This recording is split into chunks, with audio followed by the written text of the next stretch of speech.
But we don't show prep, so he had no idea. I just barely make it in. I'm sure you can tell, but we don't show. I mean, let's put the cards down on the table here.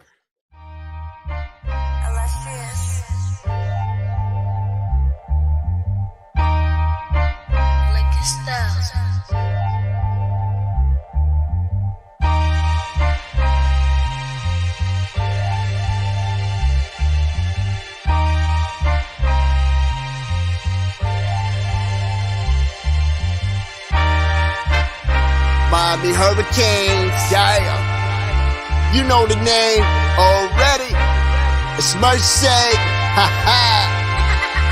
It's a 6-ring Kane show. Can't forget the name though. Got Jazz, Blue, Vision, DJ break the game code. Ain't no changing them, ain't no breaking them. Real Portland live from the Hard Rock Stadium. Ball 14 for the orange and green. We see the 6-ring champs. It's more than a dream. This is life on the field. Beyond 100 yards, a hurricane that's never still put a damage to your squad. The 6-ring Kane show. The 6-ring Kane show. The 6 Rings Kane show. You know.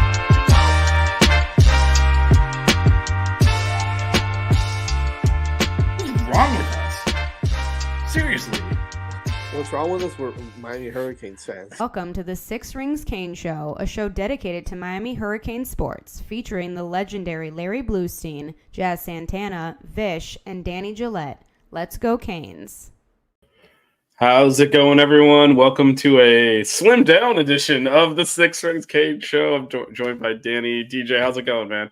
Good. How are you? Slimmed down is definitely the case here. Yes, we have lost. Jazz is at an Icelandic music group concert, which I will not attempt to pronounce on air. And Blue is on terrestrial radio, I guess they still call it.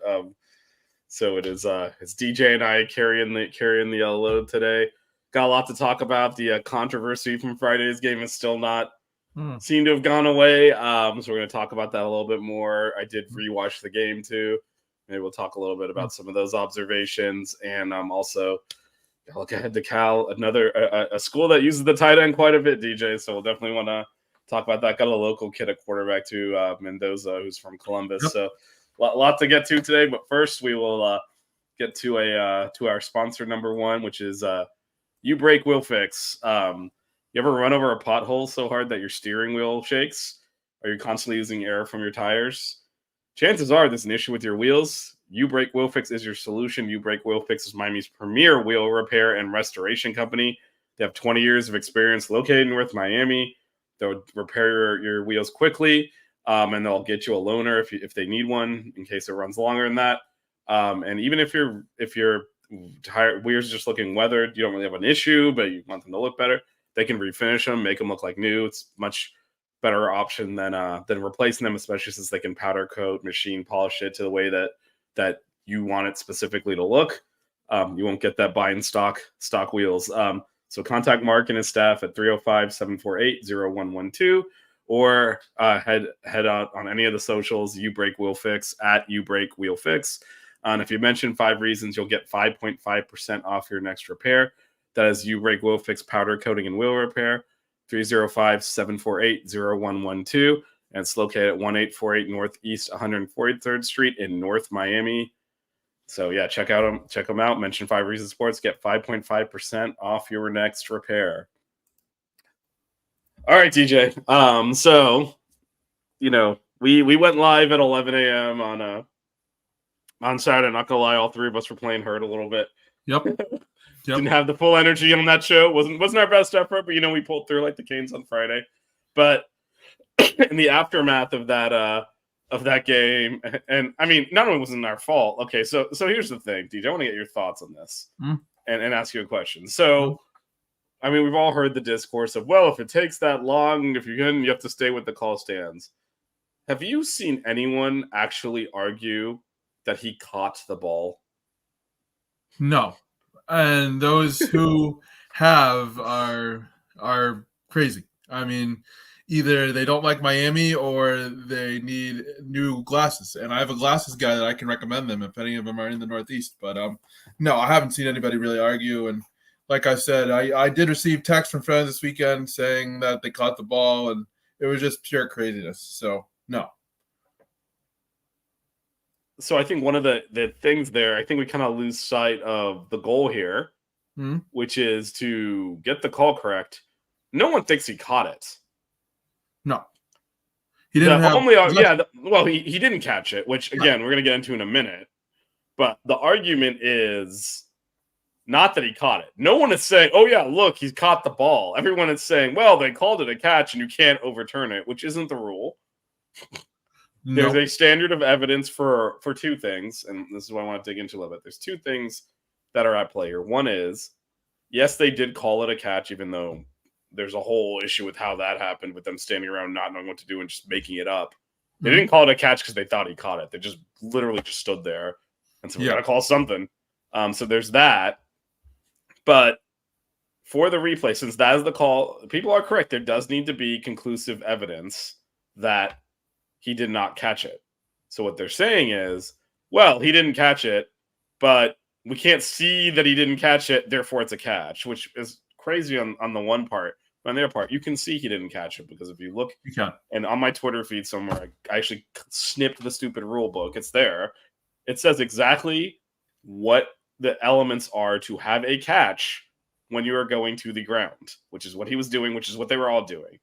So when he hits the ground, you're right. When for this end zone angle, the opposite side that they were showing initially, from the game angle, the ball just disappears into a mass of humanity. You don't really see it. So in a theory, if that's your only angle and they ruled it a catch, even though it's obvious even from that angle, when they zoom in from the opposite side, he's not even the nearest Hokie to the ball when it goes in. There was another one, and then it kind of rolled onto him on the ground. But putting that to one side, let's say that was your only angle and you want to say, you could maybe make that argument. The problem is there was the opposite angle from the goalpost. He hit the ground. The rules are black and white. You have to maintain possession through the ground. The ball is clearly visible there and moving. Once it's moving, he has to regather possession before it either hits the ground, he's out of bounds, or someone out of bounds touches it. And someone out of bounds was Isaiah Horton, who touched it. You could see all of that clearly. So when they say there's no conclusive evidence, I don't know what they're talking about, because the rules of a catch going to the ground are you have to maintain possession through the ground or regather possession before it hits the ground or is touched by an out-of-bounds player or goes out of bounds.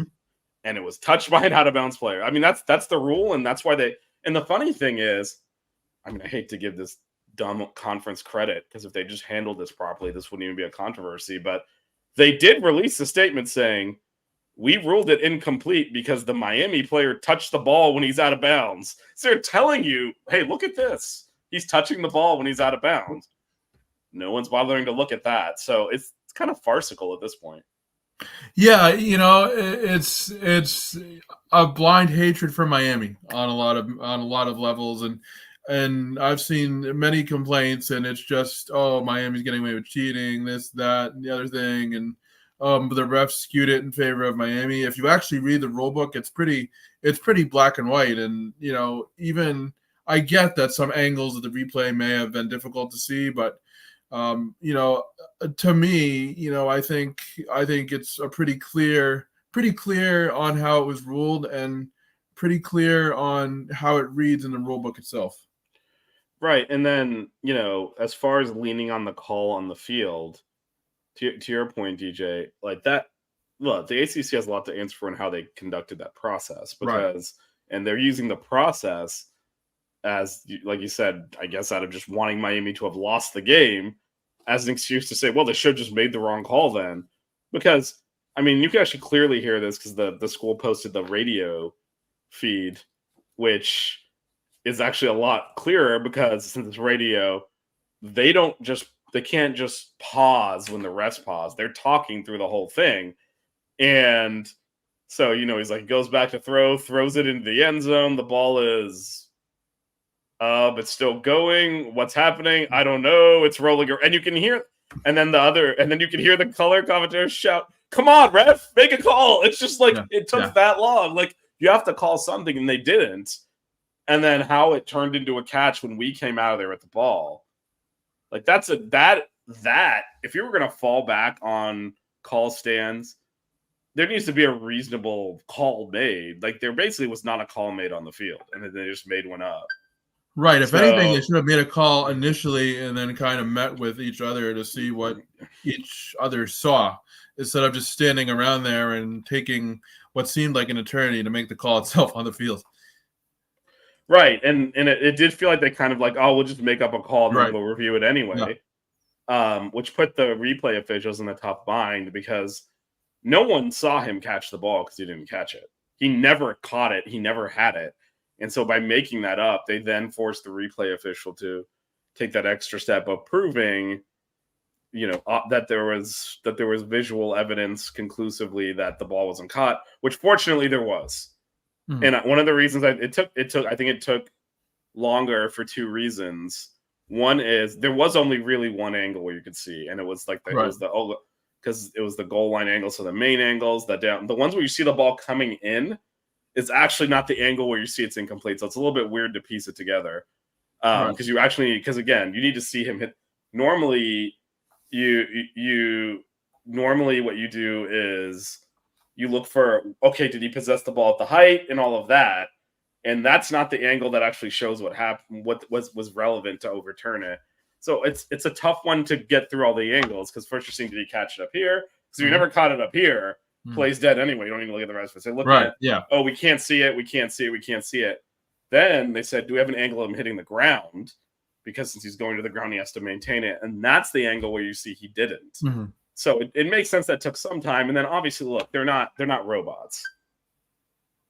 Right. And so they know we are deciding that they're going to make sure they're not going to rush the call out there to placate some fake standard that if you can't call it in 10 seconds, you have to stay with the call or whatever new rule was made up on Saturday after Miami won a game on Friday. Right. They're like, we're going to make sure we get this call right because we're deciding the winner. I mean, they know that. Yes. And from an officiating standpoint, I'm making the call on the field and it's just one call, but you already know if you call this a catch, Virginia Tech wins. If you call it anything else, Miami wins. You know that. So like with those stakes, they're going to take their extra time. They probably ran through the review twice. They probably had someone else look at it too. And all the stuff you would normally not do. You're like, the replay official makes a decision. All right, we'll go with it. They probably like, hey, let's have someone else look at this, double check it. Because you're literally saying who wins. So of course it took longer. And then that's apparently also evidence that they somehow cheated or what. I mean, it's ridiculous. Yeah. No, all the whining and complaining is absolutely hilarious. Yeah, I mean, and this is what Chris Sullivan's point out is absolutely right. Like, I'm sorry, how you rule that a catch is insane. The ball, because they didn't say immediately, right? If they'd said immediately catch, then you could at least argue, well, he thought he had it, and then it got ripped out. The fact that they're like arguing about it as the ball is still rolling around, and then Horton comes out with it, and then only then did they call it. It's a crazy sequence, and they didn't handle the operation correctly. So anyway, that led to more. I mean, everyone's calling it a controversy. No one, and I mean no one, thinks he caught the ball. Yeah. Therefore, it's not really controversial. It's crazy, and I mean, like I just said a couple minutes ago, the ones who are calling it a controversy simply do not like Miami. Yep, no, that's definitely the case. I think we've talked enough of the. You think we've had enough of one play breakdown there, DJ? Since we've been you should be full-time analysts at this rate. I know we get. Well, unfortunately, one time this is a little bit behind the curtain. And one time on our basketball show Buckets, we did a tape breakdown of a game and got flagged by YouTube because we don't own the copyrights to the broadcast. ESPN does, so that's why you're not seeing me. I'm visually. I'm painting a visual picture for you all because That is true. Okay, if yeah. we start showing the things, they start flagging us. But anyway, back to the wrestling. So some news today. It looks like so Jazz went on a little bit of a rant on this on Saturday as well. But latest out of Coach Cristobal is that Ruben Bain is a go, exact quote, for Saturday. Looks like Elijah Alston, though, got banged up on Friday night's game. So he's, quote, day-to-day. Jalen Rivers, they said game time decision. Those are the big ones we've been watching. But so I did rewatch the game, as I mentioned earlier. And from a defensive standpoint, Elijah Alston really struggled in that game, as did Kiko Mawinoa. So let me start with the news today. Let's assume, let's not follow Jazz into conspiracy land. Let's assume that Ruben Bain is playing. And I think and there were several people at the game. He warmed up on Friday and didn't go, and they said he looked okay. So I think he is going to play. So what is Ruben Bain going to bring to the table, assuming he's back on Saturday? He's going to be able to bring pressure up the middle and pressure the quarterback. And, one of the things, like you mentioned just a couple minutes ago, Miami struggled with was getting pressure to the quarterback. Now, granted, some of it was Kyron Drones and his athletic ability and to be able to scramble out of the pocket, and he showed off his athleticism. But Miami struggled to get consistent pressure on Drones all night. And, although one player doesn't make the pass rush, Bain can certainly get to the quarterback. And so having him back will certainly help, Miami this weekend, because he'll be able to bring that athleticism and that agility up the middle. Miami has good edge defenders, but just having that extra boost in the middle that Bain provides will be big, because like you said, they didn't get a ton of pressure on Friday, and it hurt them in some spots during the course of the game. Yeah, the pressure hurt. And one of the things I saw when I mentioned Elijah Alston had a little bit of a rough game. He lost contain. Mm-hmm. Again, part of this, as you said, Drones is, and this is funny, right? Just backpedaling a little bit. Last week we talked about, he'd thrown more interceptions this year than all of last year, and just overall, the Virginia Tech on paper, and even watching them play in chunks, way better than the record. And we kind of knew that. And he was the prime example of that. So like, to your point, like, this is a dynamic quarterback that is a pain in the ass to play against, which I think hurt our offensive line as well. But, on the first touchdown, Elijah Alston had him. It looked like, missed the tackle, let him slip outside. He threw a touchdown. He was actually supposed to seal the edge on that reverse. Yeah. Didn't do it. And then on that one, which I put more on the secondary for leaving the dude in the end zone, the one on 3rd and 9, where again Drones got outside and threw it into the end zone, where I don't know, Mish Powell didn't make a play on the ball. And that was an incredible throw too. It was an incredible throw because it was a back across his body, but again he got outside because Elijah Alston didn't seal the end. Right. So I'm sure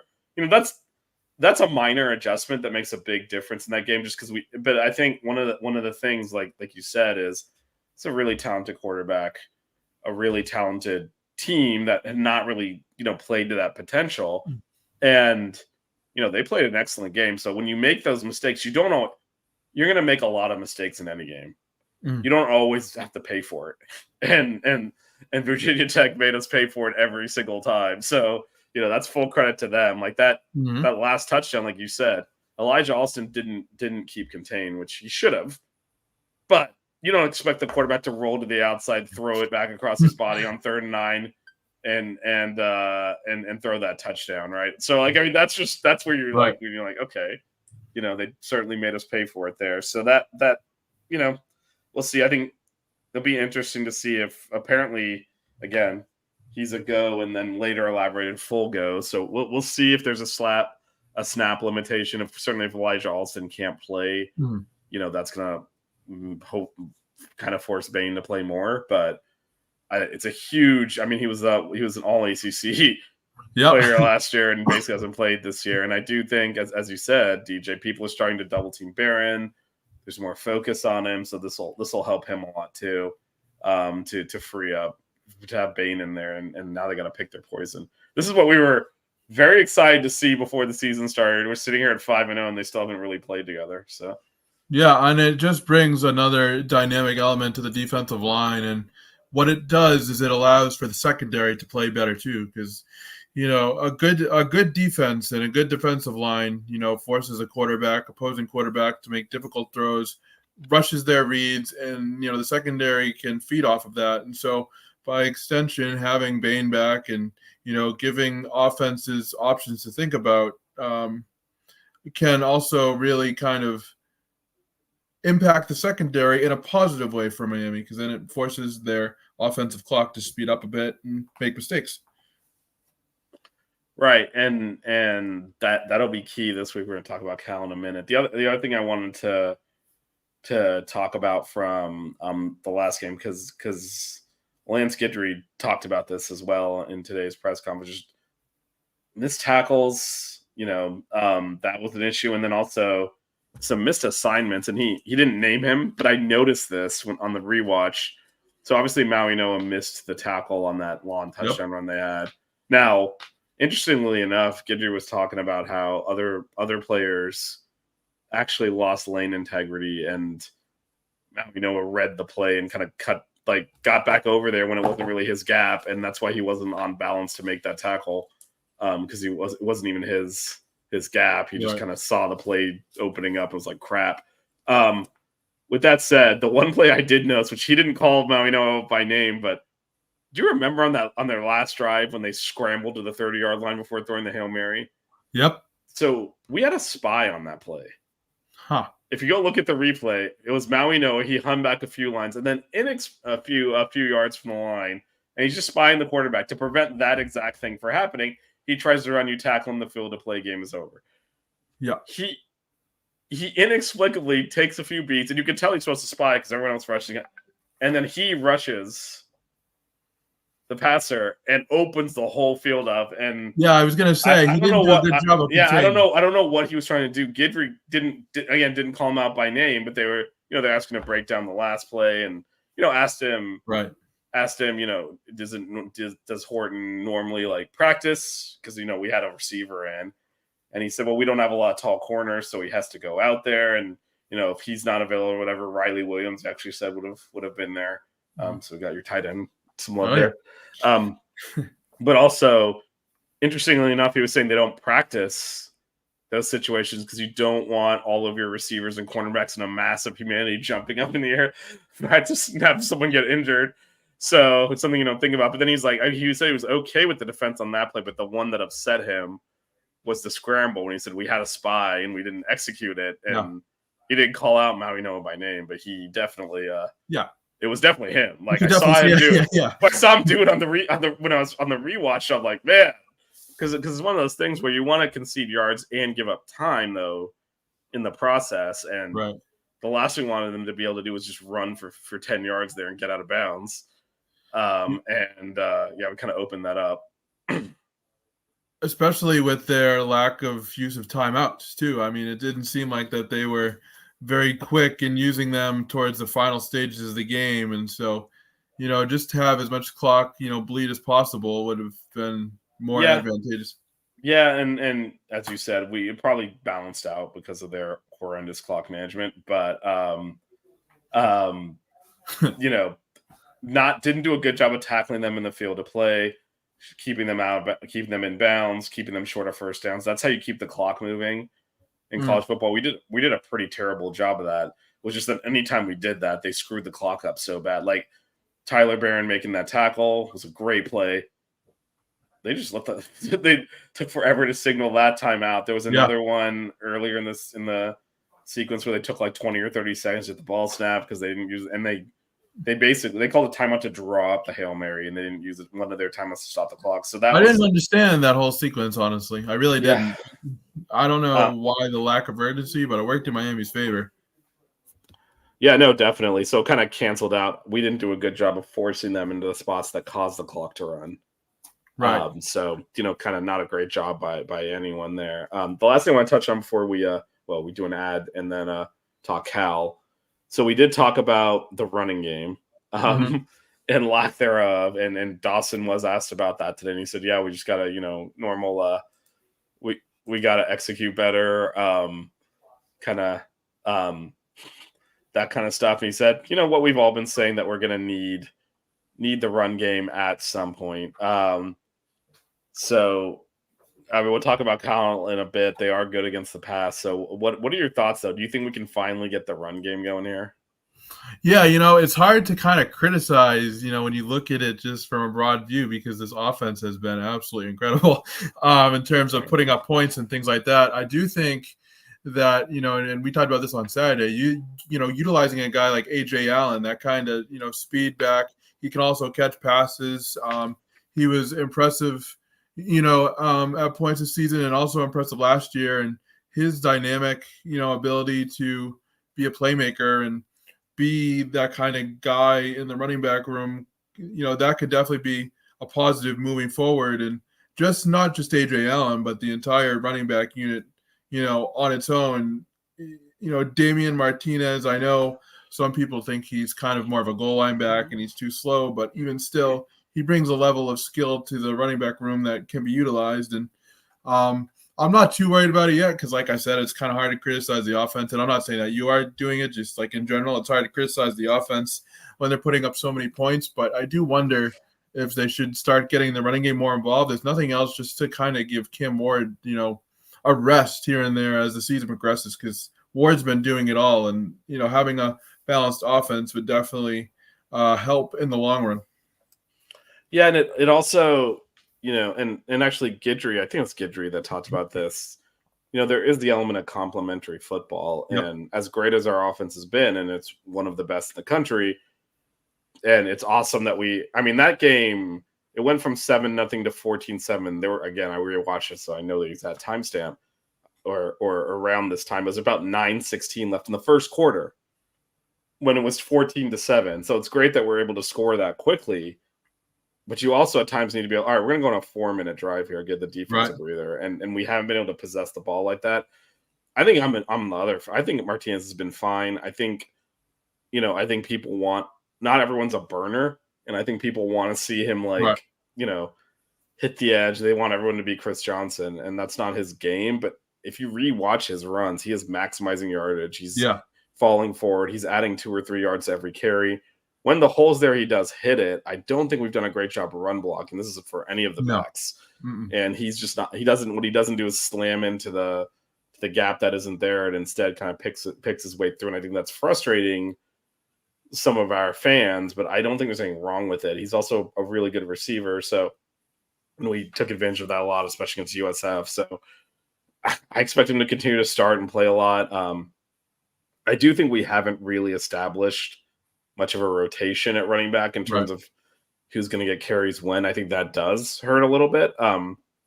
We saw that, Fletcher hardly got any carries, but Jordan Lyles got in there, which again, he's also a really talented back. So it's not like, oh my God, I can't believe Jordan Lyles in the game. Like he's earned carries, but it's so hard when we don't well, there's 2 things I think that are holding our running game back. When we immediately don't start getting big runs ripped off, it's hard to stay patient with it when you can just snap the ball to Cam Ward and let him eat the defense up.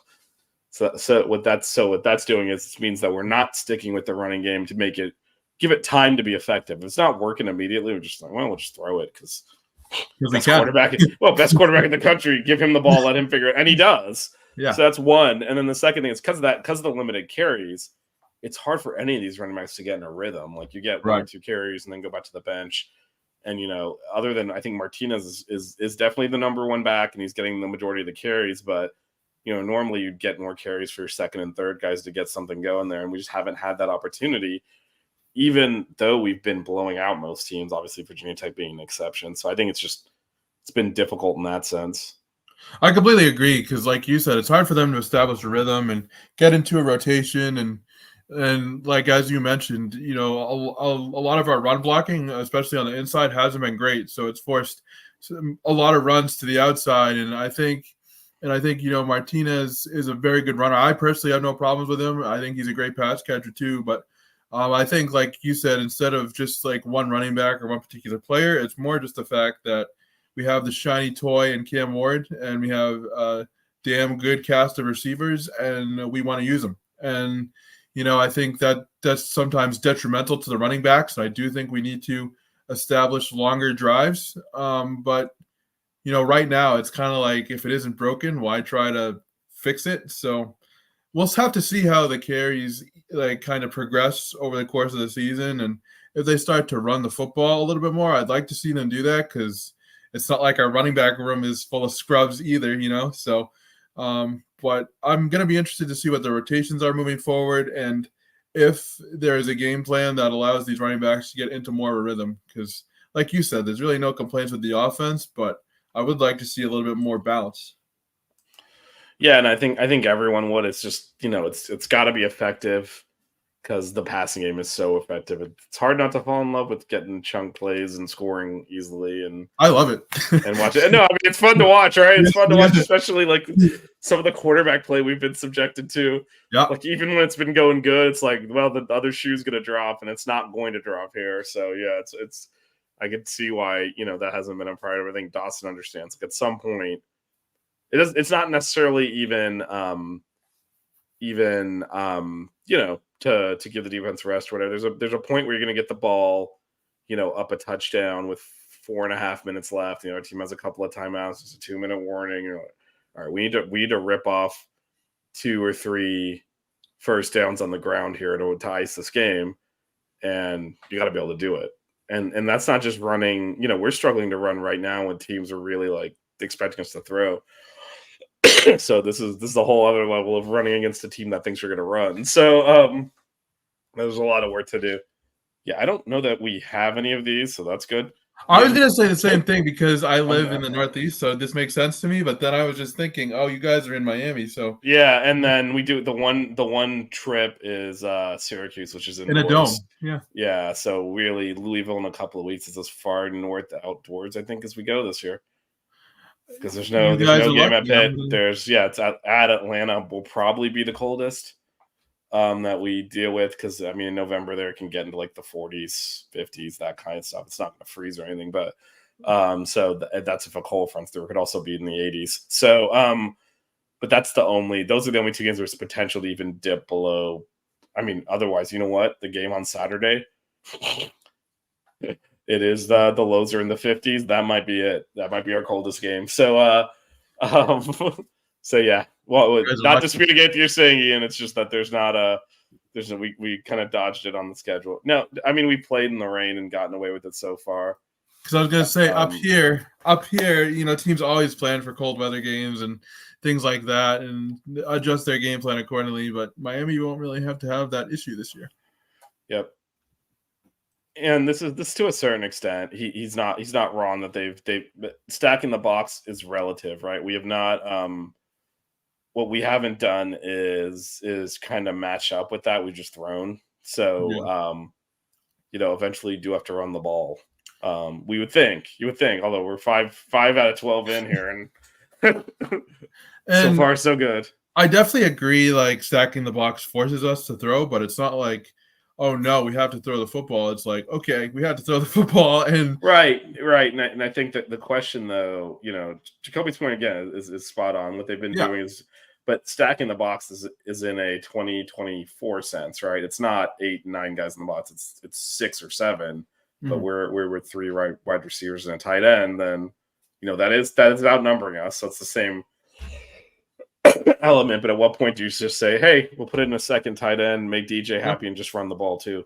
Because we haven't really done a lot of that. We've seen some. We started to try to do that a little bit more with Elijah Lofton as the fullback / H-back, but most of it seems to be trying to get him the ball. Yeah, like we tried that screen to him, like not necessarily really just saying we're going to run the ball anyway. And so and there are times where we actually did come out in the start of the second half and try to establish the run. Did for a bit and then threw a pick and then it was an interesting sequence there. Yeah. So but one of the kind of jarring things, and then after this we'll talk a little bit underdog fantasy and then talk about Cal. So one of the things is it is shocking that this game was close because as the first quarter, the last play of the first quarter is Cam Ward hitting Restrepo inside the 10-yard line. He catches it first and goal at the 9. Canes are up 14-7 going to the second quarter, and it's like this game is basically they're about to put the game away. Yeah. And it felt like, and even on replay, it's like, how did we get into a point where we were down 10 points in the fourth quarter? Like, this is like from that spot. And it was really, it was inopportune interceptions kind of, do that. And they were strange interceptions too. It wasn't necessarily like they were bad plays. It was just better plays by the Virginia Tech defense. Well, one of them was definitely the first one. He kind of baited Cam Ward into the throw, and it wasn't as far outside as it needed to be, but it was a great play by the defender. It was. The second one, he just missed the throw. It wasn't accurate. He tried to throw the ball to Restrepo in between the underneath corner and the safety, which is just throw we see him make all the time, and he missed the target, and it got picked instead. So, these things happen. Again, 500 yards of offense and 5 touchdowns is generally enough to win games. So, but I think we left points on the field and gave them points with missed tackles. So a lot to work on. But again, they played really well too. And I think that was just a good game of football. I thought Virginia Tech, Cam Moore definitely had his game and had his numbers, but I thought they defended him pretty well. Like, I thought they had a solid defensive game plan for this offense when Miami clearly had the advantage there. Yeah, well, what they have is really good corners and a really good defensive line, and they leaned on that. And it bothered us, but also they just kept making plays. They played really well. Like I said, from a neutral perspective, we were just watching that, not really cheering for either teams. Just a really high quality game of football. And it wasn't necessarily chunk plays either. It was that screenplay that they ran to perfection. The pitch. Yeah, the pitch play. And, it wasn't anything major. It wasn't anything big. They just took what the Miami defense gave them. And they ran the ball really well. And they ran the ball really well. Yeah. I mean, it was a perfect game plan to, try to keep Miami off the field as much as possible offensively, and then B, to kind of, minimize the mistakes, minimize the turnovers, and keep yourself in the game. So I thought it was a job well done. People want to say, "Oh, Miami played bad," but I think Virginia Tech played really well. No, it was a little bit of both. Obviously, you don't want to miss 21 tackles. You don't want to turn the ball over 3 times. But they like I said earlier, there are times where you make mistakes in games, and the other team doesn't punish you for them, and they pretty much punished us every time. And just they played a really great game, and they did. It was a good game of football. The good guys won though, so it's always positive. All right, let's do a little underdog fantasy here, and then we'll talk Cal, latest challenge for the Canes. Guess what, everyone? Football is back, and it's here to stay until February. Did you know that you can enhance your football viewing experience with Underdog Fantasy? Join over 1 million fans across 33 states that made picks on Underdog last year. My personal favorite is the higher-lower plays on my favorite NFL players on Sunday mornings after watching the Canes win on Saturday. The website is easy to use, and the plays are easy to make. I love playing CeeDee Lamb higher rushing yards and waiting for the Cowboys to run a reverse. I never got into fantasy football because I didn't want to cheer against my own team, but with Underdog Fantasy, I can support my team by making picks for higher stat lines. Making picks on Underdog is straightforward, and signing up is even easier. Just head over to Underdog's simple-to-use mobile app or UnderdogFantasy.com. Sign up with the promo code 5REASONS. That is the word 5 reasons spelled out FIVEREASONS, and Underdog will give you a free pick to use on your first cash pick'em entry, plus up to $1,000 in bonus cash when you deposit. That's Underdog Fantasy, promo code 5REASONS, to claim your new customer special of a free pick and your deposit over. Must be 18 or over, 19 or over in Alabama and Nebraska, 19 or older in Colorado for some games, 21 or older in Massachusetts and Arizona, and present in a state where Underdog Fantasy operates. Terms apply. Void in Colorado. Concerned with your play? Call 1-800-GAMBLER or visit www.ncpgambling.org. Arizona, dial 1-800-NEXT-STEP. That's 1-800-639-8783, or text NEXT STEP to 53342. In New York, call the 24/7 Hope line at 1-877-8-HOPE-NY, or text HOPE-NY, which is 467-369. All right, we are back. Yeah, make sure you hit up that sponsor. And DJ, time to talk Cal. I guess before we do that, some comment from Ralph. Yeah, I mean, we obviously cover the Canes. We're fans of the game, and of course, we're watching that insane insanity Yeah. on Saturday night. What That a was a game great that was. And yeah, Ryan Williams, just so much talent on the field. Yeah, and that last touchdown was otherworldly. He turned both defenders around, and it's kind of like, how did he manage to do that? Yeah, no, he's 17, so Georgia Look at hasn't that. won in Alabama since 2007, and that streak continued. I on mean, their Saturday. record against Bama is atrocious. They- They have won the SEC. They've won multiple national championships in a row. Struggle with Bama. They've only beaten them once in that entire stretch. And people were wondering, and I remember reading this from Bama fans, if Kalen DeBoer was the right guy. DeBoer is a fantastic coach, and he just proved that again on Saturday night. Alabama is going to be in good hands for the foreseeable future. Yeah, and one of the things I tweeted out during the game is Georgia's been a little bit lucky that they're in the SEC East. Not that they're not an amazing program and team, because they are, but just not having to play this team on the regular. But you know what? I think But now it's different because they've got an open conference. right.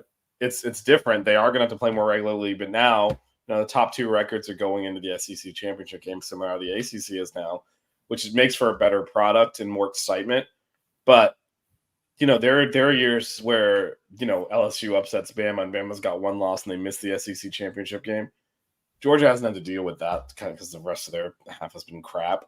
So it's good that they're kind of more of an open conference now as well. I love getting these early matchups, early in the season, because it's almost like they were afraid to schedule Alabama and Georgia to ruin the college football playoff, and now. Well, everything was so regimented, though, right? Because you Yeah. have it's just like how we were, like before they got rid of the Coastal and the Atlantic. It was you're going to play we had 7 teams in that division. That's 6-year games, and you're playing FSU every year, and you get one other one, and that's how similar to the SEC was done. So they weren't natural rivals, so they just didn't play except every very, very infrequently.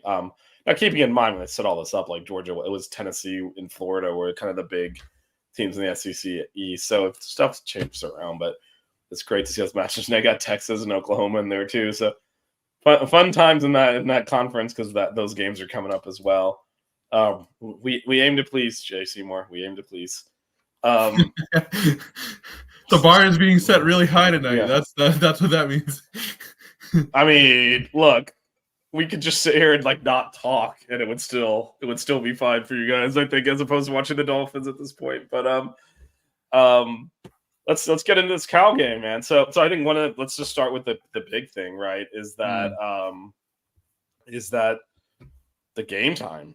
So this came out, a week ago or so. We did talk about this a little bit on last week's show, but 7:30 p.m. Pacific, 10:30 p.m. Eastern kickoff time. So let's, taking out the fact that a lot of our fans are going to have a rough, long night, which might involve them waking up at 4 a.m. and be like, what was the final score, as they're sitting on their couch?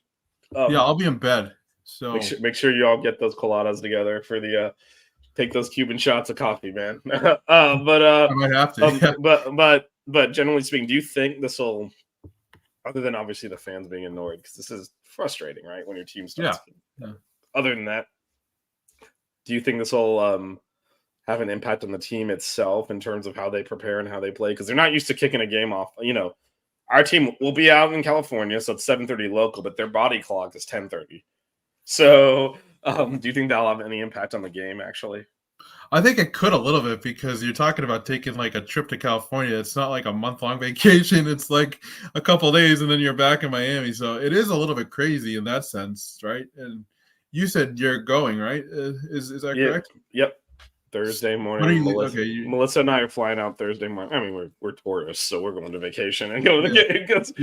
You're gonna fly across country. You're not gonna hop in and out. But then we're meeting Matt, our other Buckets co-host, lives in Los Angeles. So we're gonna do a Buckets reunion and hopefully go watch the Canes win. Now Mario did say, one adjustment they made is flying the team out a day earlier than they normally would. So they're getting out there a little bit earlier to acclimate. Yeah, I mean it's a late time to kick a game off for our boys. So So yeah, hopefully they are able to adjust and not have any kind of residual. I'm gonna assume they just start their pregame routine at the normal time locally and just work through it as if there's a 7:30 local kickoff. So hopefully the team's able to, this is really like the night before, making sure they get a proper sleep in, that they're not waking up at 3 a.m. because it actually feels like 6, and then that kind of thing. It's really important that they kind of sleep in for their body clock, and then from there it should be fine. Rest of that's just normal game day prep. We know how to play a 7:30 kickoff. So the travel to me is just insane. I'm sure they'll be fine. Maybe they'll get affected by it a little bit, but I'm sure they'll be fine. But just I think that's why he's flying in a day early, just to make sure that there's time to do that. The travel to me is crazy, but I mean, welcome to the new ACC, I guess. Yeah, and I mean, it's good and bad, right? It's obviously like the conference is all over the country now, but these are, this is a fun team to play against. It is, other than the fact that most of the conference is on the East Coast and they're on the West Coast, this Cal is an ACC school by like profile. And I kind of like that they didn't just like add a random oh no, we need a team and add something that didn't kind of fit. They look like an ACC school. Washington I don't know that Washington or even Oregon, it really feels like if you just relocated Cal to like North Carolina, they'd fit right in. And I think like from a cultural standpoint, the schools the ACC added, that makes sense. And so, this will be a fun matchup. But speaking of this matchup, so Anthony Mendez talking about our running game needs some work. The O-line's too good for this to be struggling with that. And especially, I mean, we've talked about how deep the running back room is. Now, Cal does have an excellent pass defense. Now, they did get to play Florida State, so their numbers might be a little inflated. But no, they're more seriously, they've been really good against the pass. So is this the game, DJ? Is this the game where we finally get this running game going? They should. I mean, and I don't think it comes down to even the O-line being a little bit better. I think it just comes down to scheming for the running game and scheming, to have the running backs more involved throughout the course of the game. And like we said before, it's easy to get caught up and care more than the wide receivers, but you need to have a solid running game. And I don't think it's necessarily an offensive line problem so much as it's it's game planning. And I think this would be a good game to kind of test and see where the running game is at with extended action. Yeah, and another angle to that is this is Damian Martinez has played out on this coast. This is he came from Oregon State. Cam Ward came from Washington State. Kiko Maui 2 years ago came from Washington State. So there are some of our players that kind of familiar playing out there, and so hopefully that'll help a little bit. But yeah, I think this is a game where they do have a good pass defense. We're gonna have to probably run the ball. I don't know, DJ, have you been following the Calgorithm? I have not. Have you? Okay, so let me break this down. So Calgorithm is what they basically call their social media fan base for Cal. So yeah, I mean, pretty much guerrilla campaign got game day to Berkeley. So I don't know if you saw that, but game day will be. I did see that. I didn't know. Yeah. So keeping in mind, it was basically a guerrilla campaign from their fan base. Which honestly, that's awesome. By the way, their fan base absolutely hilarious. So they take so it's very sarcastic. They're funny and they're nice and they're very like self-parodying almost. Like they have a whole thing about being they have this whole thing about being woke. Yeah. And so because they're from San Francisco, they're from Berkeley, so they they do a lot of memes about how woke they are, and obviously with Miami coming to town, so you have like a picture of the ibis with the bear, and I did see those. There's woke and actually Coke, which I mean, come on, that's brilliant. So we're big fans of the Calgorithm over here on the Six Rings Cage show. Yeah, no, it's just seen those. They're an awesome fan base. We didn't really have access to another good move by the ACC, because now we see this.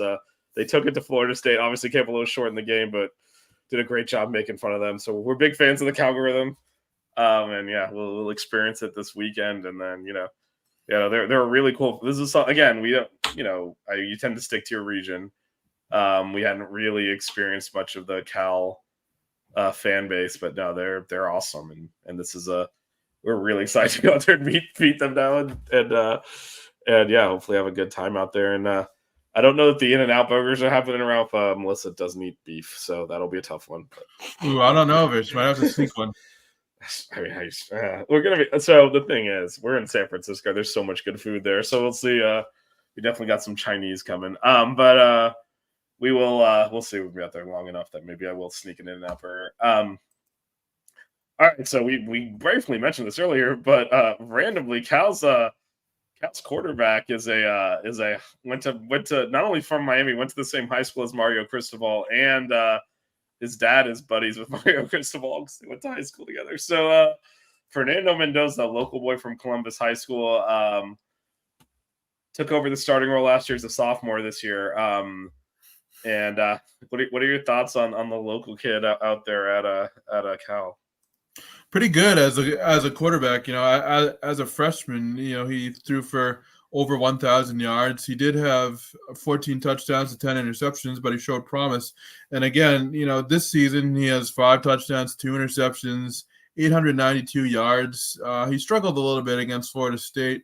In his last game, he threw for 303 yards and interception and no touchdowns, and even still 303 yards is nothing to scoff at. So I think he's a really good quarterback, and he's actually it's actually pretty interesting when you take a look at the amount of sacks he's taken. He took 7 against Florida State in his last game, and then 6 in the previous game to that against San Diego State. And so it seems like the Cal offensive line has struggled a little bit over these last couple of games, which is an area that Miami can exploit with their strong defensive line. And I think kind of circling back to everything, having Ruben Bain back for this game is going to be important. And I think he can, exploit that offensive line.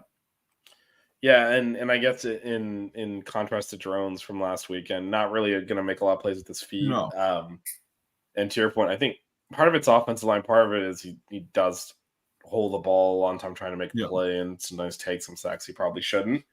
But he does have a good arm, and that's why he's able to throw for those yards against FSU. They just kept failing in the I mean, they severely blew that game. FSU should be 0-5. I mean, they missed 2 chip shot field goals. Their kickers, I shouldn't say this because no one ever misses a kick against Miami, but their kicker is only 5 of 11 on the season. He's going to nail a 75-yard field goal. And he missed both the kicks against FSU that he missed were inside of 40 yards, and that's why they lost by 5 points.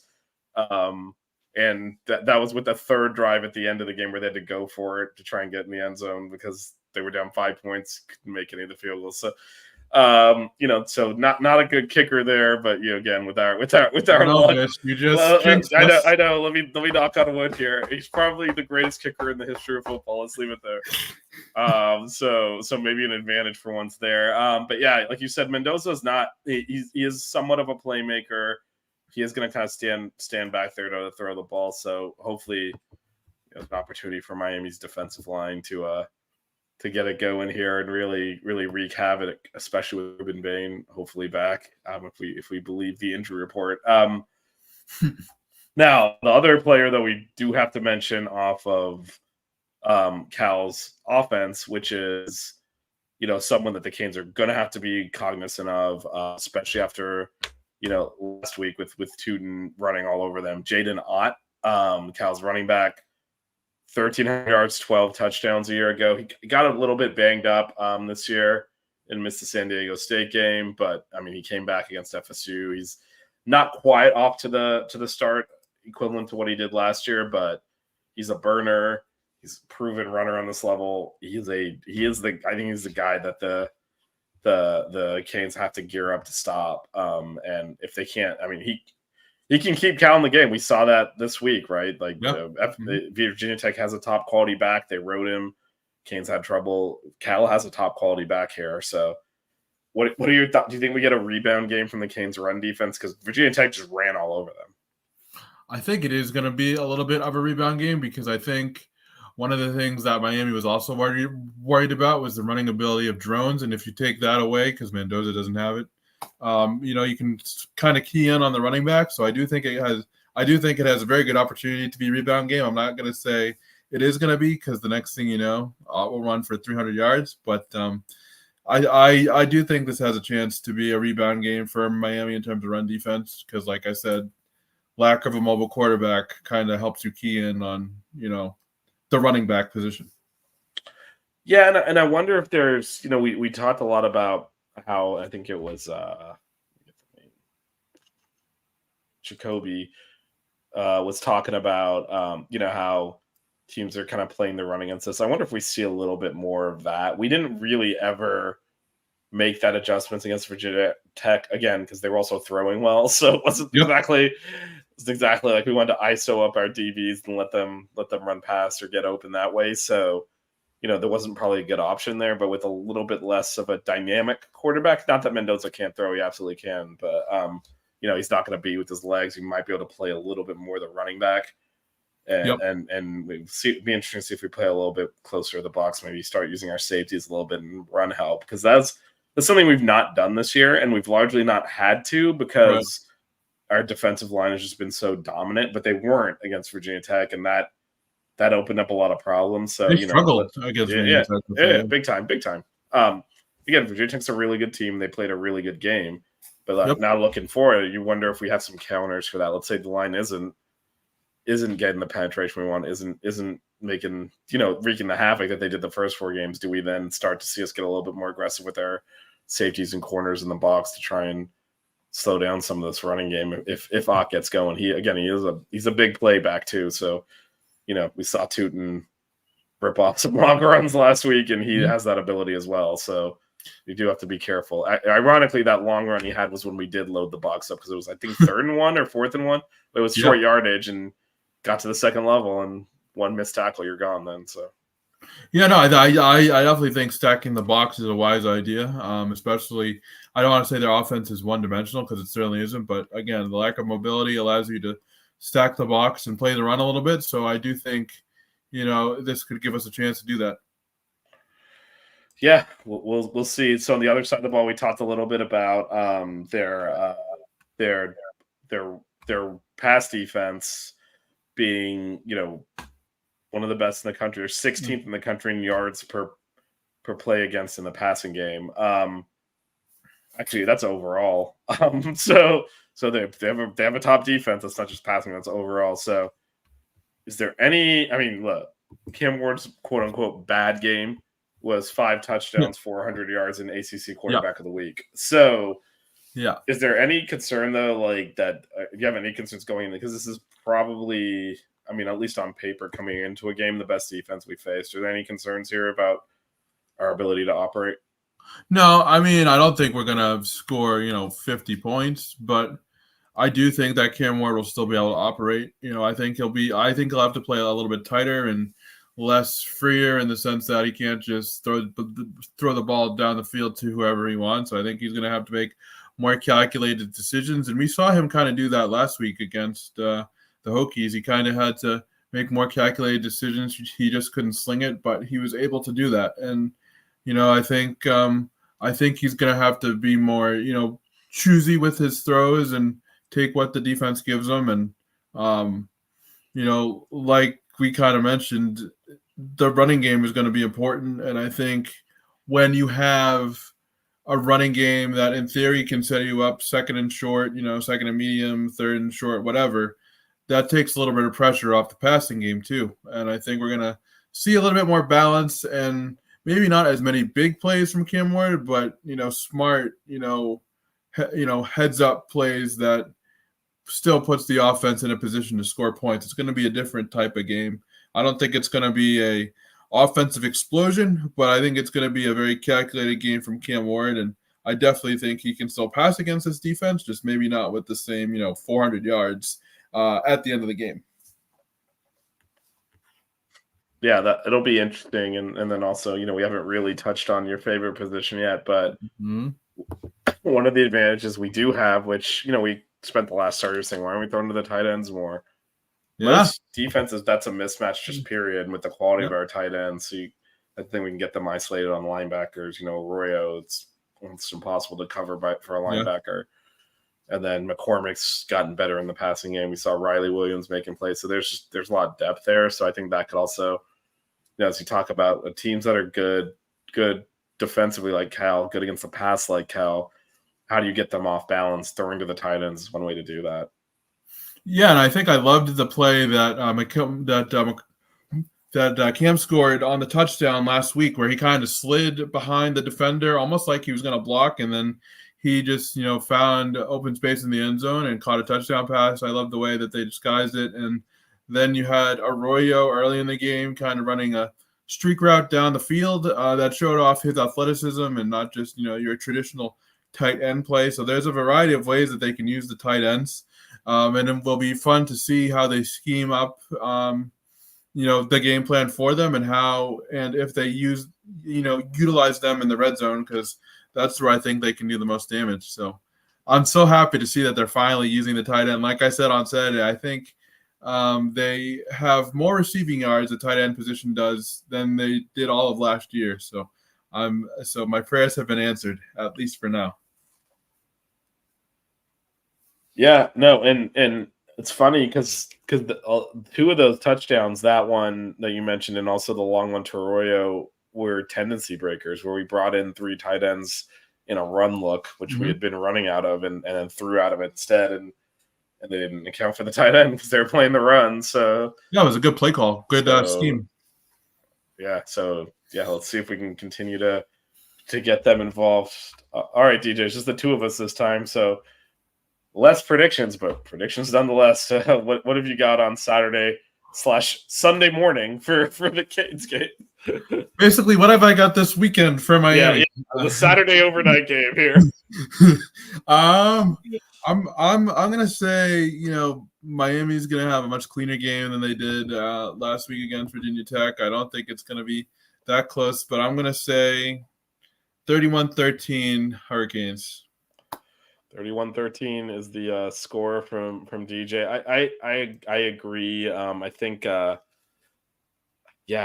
it's a I think Cal's a good team. It's a long way to travel to play a football game. So I think it'll be it won't be USF or UF or that easy. But I think in the end, the Canes do have depth. I think we'll tackle better, which will be a big difference. I'm going to regret saying this when he's bombing 60-yarders, but, we have given up a lot of points on long field goals the last couple of weeks. A lot of points. We've basically given up, 12 points you wouldn't expect to give up. So that's a lot across 2 games. So, I think that'll help as well, that the kicker's not hitting them from the other side of the field. So overall, I do think the Canes will be fine. They'll win this game. I have it 37-17, so not that far off of you. Yeah. I think it'll be a solid performance. I like the Canes though. I think they're just kind of I think they're better across the board, and that'll show up across the 4 quarters. And I think it'll probably show up in the second half, because I think in the first half it is going to kind of be a bit of a slog due to the travel and stuff like that. But I think the depth will take over in the second half, and Miami will take care of business. And you know what? I'm perfectly okay with that. They don't need to always be 41-10 games, even though I like it. I'd be happy with any win. Yeah, no, agree. It's just about going out there. It's coming out of that 6-0 into the bye week is the goal. Anything that results in that is fine. Ralph is now created a tradition here. Third time in a row, 45-40. Man, you almost killed the tradition 1 week if they'd blown that call at the end. No, Ralph was closer than many of us were. But all right, we're gonna keep it together there. 45-42, a little cleanup here. Yeah, we see DJ U broke his finger. He's probably not going to play against the Canes, but I don't. Is that an asset to Florida State or a detriment? I mean, the other kid stinks too. They're not a good. It doesn't not to matter. make fun of his injury. I certainly hope it doesn't matter. I mean, I feel bad for him that he he should have just tapped out before that game, because he's played 5 games, so his red shirt's gone. Because he could have played another season if he hadn't. He needs another. He needs to go somewhere else. He needs another season. Well, he's never going to go pro, but he needs to go somewhere. He needs to go somewhere else. Like, he shouldn't. That whole situation's toxic for everyone. He doesn't need to be there. Yeah.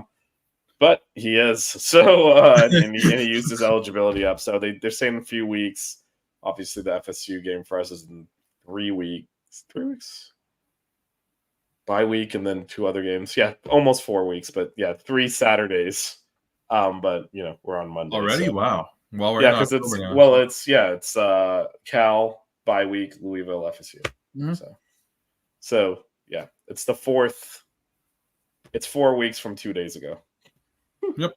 But 3 Saturdays away. So yeah, I mean he's probably then borderline coming back at that point.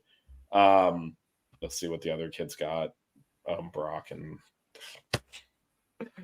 I'm assuming it'll go just as poorly. They're playing Clemson this week, and then they'll be looking at a couple of bad choices by the time the Canes come around. But the Canes have 2 tougher games before getting to that one. So right now we're focused on Cal and the Golden Bears. Absolutely, and just to reiterate, that game is at 10:30 p.m. on ESPN on Saturday night. So yeah, check that out. We will not be having the middle of the night post game show. We do look out though. We should do something Sunday. We'll have to coordinate across time zones because I will be on the Pacific time zone. But we should have something Sunday morning ish. Morning for me at least in California. Or maybe for those who don't want to have something early Sunday morning, maybe Monday night for the. Yeah, no, we can do the Monday too. But we got to do the post game day after reaction. So we'll do that on Sunday at some point, and then Monday night next week. Of course, always our weekly show 8:30s.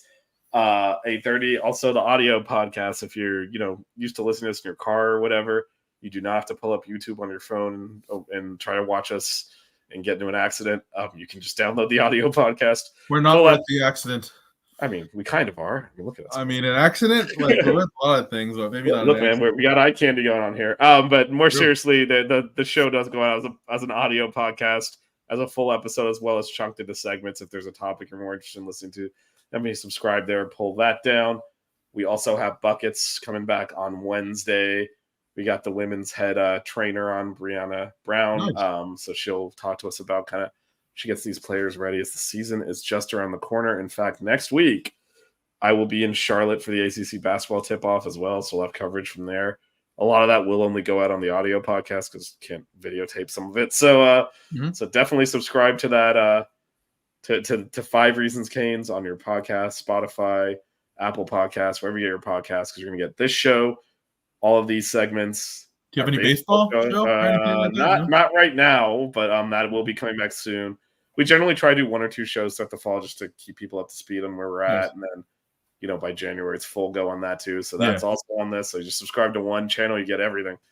So definitely do that. DJ, thanks for holding it down with me. It's a good show, man. Good Thank show. you, Rich. We showed those guys. They didn't think we could do it, right? Well, we did.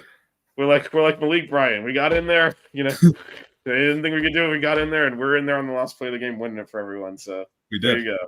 We did. All right. Thanks, everyone, for watching again. We'll Buckets on Wednesday night. We'll have a show, football recap on Sunday morning-ish at some point. Necessarily will be a late night on Saturday night. And then, definitely our weekly show next Monday as well as coverage from the ACC tip-off in Charlotte next week. So subscribe, stay tuned. We'll talk to you all again I'll talk to you on Wednesday for Buckets. The 6 Rig Kane Show. The 6 Rig Kane Show. The 6 Rings Kane Show. You know.